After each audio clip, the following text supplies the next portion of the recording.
സുജു, വലിയ പ്രതീക്ഷയോടെ നാം കാത്തിരുന്നതാണ് ഒന്നും സംഭവിക്കരുത്, നല്ലൊരു വാർത്ത കേൾക്കണമെന്ന്. നാട്ടുകാരും പൊതുപ്രവർത്തകരും ഒക്കെ അങ്ങനെയാണ് പറഞ്ഞത്. കാരണം ഈ രഞ്ജിതയുടെ പേര് ആ ലിസ്റ്റിലുണ്ട് എന്നറിഞ്ഞപ്പോൾ തന്നെ വലിയ ആശങ്കയോടുകൂടിയാണ് ഇരുന്നത്. പക്ഷേ ദുഃഖകരമെന്ന് പറയട്ടെ, രഞ്ജിതയും കൊല്ലപ്പെട്ടവരുടെ കൂട്ടത്തിലുണ്ട്, അല്ലെങ്കിൽ മുഴുവൻ യാത്രക്കാരും കൊല്ലപ്പെട്ടിരിക്കുന്നു. എന്താണ് അവിടുത്തെ ഒരു സാഹചര്യം, സുജു ടി ബാബു?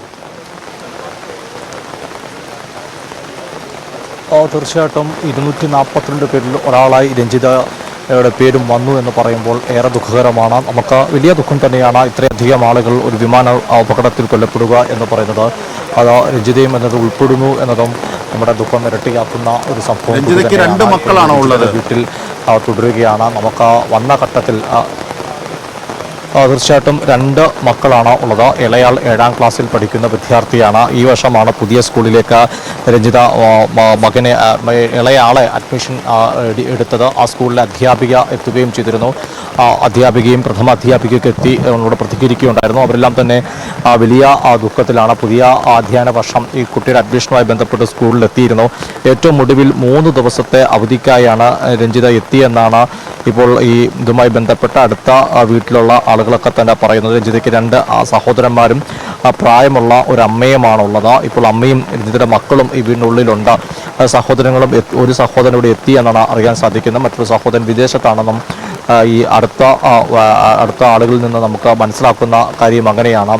ഇന്നലെയാണ് 3 ദിവസത്തെ അവധിക്ക് ശേഷം തിരിച്ച് UK രഞ്ജിത പുറപ്പെട്ടത്. കോഴഞ്ചേരി ആശുപത്രിയിൽ നൈസായി ജോലിയിൽ ലഭിക്കുകയും ഗവൺമെൻറ് ജോലി തന്നെ ഉണ്ടായിരുന്നു. 5 വർഷത്തെ ദീർഘാവധി എടുത്തിരുന്നു എന്നാണ് നമുക്ക് മനസ്സിലാക്കാൻ സാധിക്കുന്നത്. ഈ അവധി ഇവിടെ എത്തിയത് തന്നെ ഈ അവധിയുടെ അപേക്ഷ നീട്ടി തിരികെ എത്തണമെന്ന ആഗ്രഹം രഞ്ജിത ചില സുഹൃത്തുക്കളോടും സമീപവാസികളൊക്കെ പങ്കുവെക്കുകയും ചെയ്തിരുന്നു. ചെങ്ങന്നൂർ റെയിൽവേ സ്റ്റേഷനിൽ നിന്നും നെടുമ്പാശ്ശേരിയിൽ എത്തുകയും അവിടെ നിന്ന് അഹമ്മദാബാദിൽ എത്തിയെന്നാണ് ഇപ്പോൾ രഞ്ജിതയുടെ അടുത്ത ബന്ധുക്കൾ അല്ലെങ്കിൽ സുഹൃത്തുക്കളൊക്കെ പറയുന്നൊരു കാര്യം. 2 മക്കളും അമ്മയുമാണ് കുടുംബ വീട്ടിലുള്ളത്. മൂത്ത മകൻ 10ാം ക്ലാസ്സിലും ഇളയ മകൾ 3ാം ക്ലാസ്സിലുമാണ് ഉള്ളത്. രഞ്ജിതയുടെ അമ്മ തുളസി കുട്ടിയമ്മ രോഗബാധിത കൂടിയാണ്. വീടിൻ്റെ ഗൃഹപ്രവേശന ചടങ്ങ് ഉടൻ പൂർത്തിയാക്കണമെന്ന ആഗ്രഹവും ബാക്കിയാക്കിയാണ് രഞ്ജിത ഇപ്പോൾ ഈ അപകടത്തിൽ കൊല്ലപ്പെടുന്നത്. വീട് തന്നെ ഉണ്ടായിരുന്ന ആളുകൾ ഈ കാര്യം സൂചിപ്പിക്കുകയും ചെയ്തിരുന്നു. നമുക്ക് ഈ നമ്മളിപ്പോൾ കാണുന്ന ഇപ്പോൾ ആളുകൾ കയറി നിൽക്കുന്ന ഈ വീടിൻ്റെ ഗൃഹപ്രവേശനം ഈ മാസം 28-ന് പൂർത്തിയാക്കാൻ രഞ്ജിത ആഗ്രഹിച്ചതായിട്ടാണ് നമ്മളോട് ഇതുമായി ബന്ധപ്പെട്ട് പ്രവർത്തിച്ച ആളുകൾ പറയുന്നത്. അത് ശരിയെങ്കിൽ നമ്മൾ ആലോചിച്ച് നോക്കുക. വലിയ സ്വപ്നം ഒരു പ്രവാസിയെ സംബന്ധിച്ചോളം വീട് പണി പൂർത്തിയാക്കുക വലിയ സ്വപ്നമാണ്. അത്തരം സ്വപ്നങ്ങളൊക്കെ ബാക്കിയാക്കി തന്നെയാണ് രഞ്ജിത വിട പറഞ്ഞത് എന്നുകൂടി നമുക്ക് പറയേണ്ടതായിട്ട് വരും. തൊട്ട് സമീപത്തെ വീട്ടിൽ തന്നെയാണ് ഇപ്പോൾ താമസിക്കുന്നത്. അവിടെ അമ്മ തുളസിയമ്മയും ഉൾപ്പെടെ ഉള്ള ആളുകളുണ്ട്. ഈ വീടുമായി ഏറെ അടുപ്പമുള്ള ആളുകൾ തന്നെയാണ് ഇവിടെ സമീപത്ത് നിൽക്കുന്ന ആളുകളും എന്നതാണ്. ഇപ്പോൾ ഈ വീടുമായി ഏറെ അടുത്ത ബന്ധമുണ്ടായിരുന്ന ഒരാൾ കൂടെ ചേരുന്നുണ്ട്. ഇപ്പോൾ നിലവിൽ പഞ്ചായത്ത് പ്രസിഡന്റാണ്. ഏത് പഞ്ചായത്ത്? കോയിപ്പുറം പഞ്ചായത്ത് പ്രസിഡന്റ് ചേരുകയാണ്. വീടുമായി അടുത്ത ബന്ധമായിരുന്നു. പണ്ട് കാലം തൊട്ടേ എൻ്റെ മോൻ ഓട്ടോറിക്ഷ ഓടിക്കുന്ന ഇവരുടെ വണ്ടിയിലായിരുന്നു. ആദ്യമൊട്ടെ ഓട്ടോറിക്ഷ ഓടിക്കുന്ന ആ സമയത്ത് മക്കളുമായിട്ടും അമ്മയായിട്ടും ഒക്കെ നല്ല ബന്ധമാണ്. പിന്നെ അമ്മ നേരത്തെ തന്നെ എൻ്റെ ചെറുപ്പം തന്നെ അമ്മയായിട്ട് ഞങ്ങൾക്ക് നല്ല അടുപ്പമുള്ള ഒരു വ്യക്തി കൂടിയായിരുന്നു. നല്ല മക്കളായിരുന്നു. പിന്നെ UK പോയതൊന്നും ഞങ്ങൾ അറിഞ്ഞില്ല. ഗൾഫിൽ ആയിരുന്നെന്ന് അറിഞ്ഞത്, മസ്കറ്റിലായിരുന്നെന്നാണ് അറിഞ്ഞത്. പക്ഷെങ്കിൽ വന്ന വിവരമൊന്നും നമ്മൾ അറിഞ്ഞില്ലായിരുന്നല്ലോ. പക്ഷെ ഞങ്ങൾക്ക് തീരാത്ത ഒരു നഷ്ടം അമ്മോടെയ വേർപാട്. കോയിപ്പുറം പഞ്ചായത്ത് തന്നെയാണല്ലോ. കോയിപ്പുറം പഞ്ചായത്ത് പ്രസിഡന്റാണ് അജിംഷാദ് ഇപ്പോൾ പ്രതികരിച്ചത്.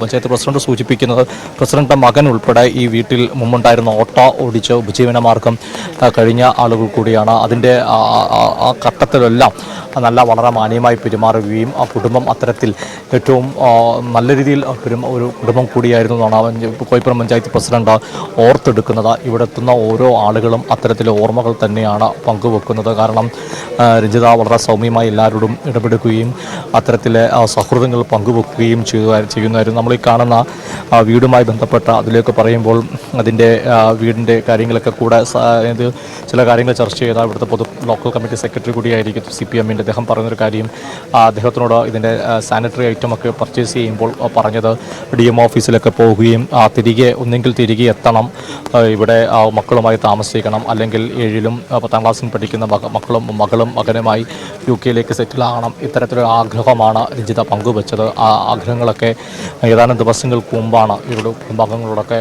പറയുകയും ചെയ്തതെന്നതാണ് വസ്തുത. അത്തരത്തിൽ ഇപ്പോൾ നമ്മൾ വീട്ടിൽ നിൽക്കുമ്പോഴെല്ലാം തന്നെ ആ വലിയ ദുഃഖത്തിൽ തന്നെ അത് 242 അംഗങ്ങൾ ആ ഒരു വിമാനാപകടത്തിൽ കൊല്ലപ്പെടുമ്പോൾ അതിലൊരാൾ നമ്മുടെ നാട്ടിലുള്ള ആൾ കൂടിയാണ് എന്ന വിവരം പുറത്തു വന്നപ്പോൾ, അല്ലെങ്കിൽ അത് അപകടത്തിൽപ്പെട്ടു എന്ന വിവരം പുറത്തു വന്നപ്പോൾ ഈ ആദ്യം തന്നെ നമ്മൾ അജിംഷാദ് നമ്മൾ ആ സമയത്ത് ആളുകൾ പറഞ്ഞതുപോലെ ഒരു നല്ല വാർത്ത തേടിയെത്തും എന്നൊരു പ്രതീക്ഷിച്ചിരുന്നു. എന്നാൽ ഒടുവിൽ ജില്ലാ കളക്ടറുടെ ഭാഗത്തു തന്നെയാണ് ഇത്തരമൊരു പ്രതികരണം ഉണ്ടായത്.